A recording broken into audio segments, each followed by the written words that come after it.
And on behalf of Greens in the United States, I want to say congratulations on how awesome you did in the last election. And as somebody who manages email lists for the global Greens around the planet, so many people have been talking about what you have done. I know that, I see it, and you may not know from the outside how impressive it's been. So first, just give yourself a quick big hand for that. Now, I've been with you guys since August 2006 when you chose Elizabeth.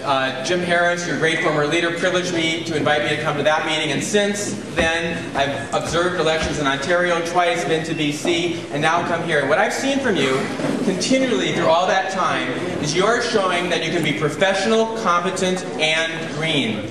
And that's an amazing sort of thing, because we come from grassroots movements. A lot of people say, can we do electoral politics? And I think you're showing that we can. Now, in your last election, your candidates put values into policy. You know, we saw a lot of them on the stage here, but I just want to touch on what Elizabeth did in those debates.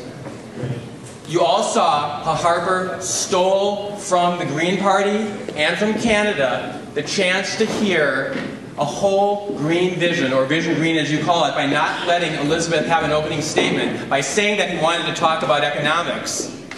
And then Elizabeth carving him up by showing he didn't understand economics, by quoting the OECD study that showed how a carbon tax would actually be good for Canada. And what that did is it showed that your party could combine values and policy and ecological economics in practical terms. And did it before all of Canada. And in the end, what that showed, I believe, and what is so important for you this weekend and what you've accomplished these last couple of years is you took a risk, I think a smart one in 2006, of picking a green movement NGO leader. What that did is you were living the Green Party experiment from around the world, that we are saying social movements that are frustrated with the electoral system can form themselves as viable electoral entities and succeed.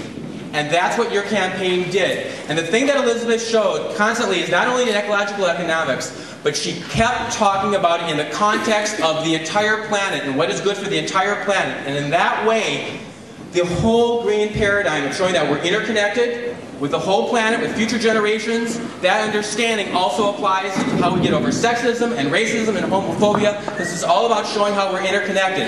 And the paradigm shift, that the manner in which Elizabeth campaigned, I think was part of your biggest success in this past election.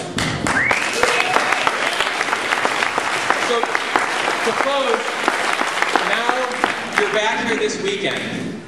And I think you went through a campaign where you saw how hard it was to go from 4.5% to 6.8%. Because in a faulty electoral system, with limited resources, trying to communicate a new paradigm, it's hard, first of all, and you saw how you were getting attacked as you were moving up higher and higher.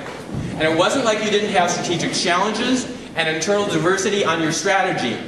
But what happened and what's so impressive is now you're here together again. And you just sat here, you've been socializing together, you've been partying together, and you've been making policy together. And that shows me that you remain committed to this experiment of trying this kind of philosophy and social movements into politics and doing that through Elizabeth. So with that, here it is.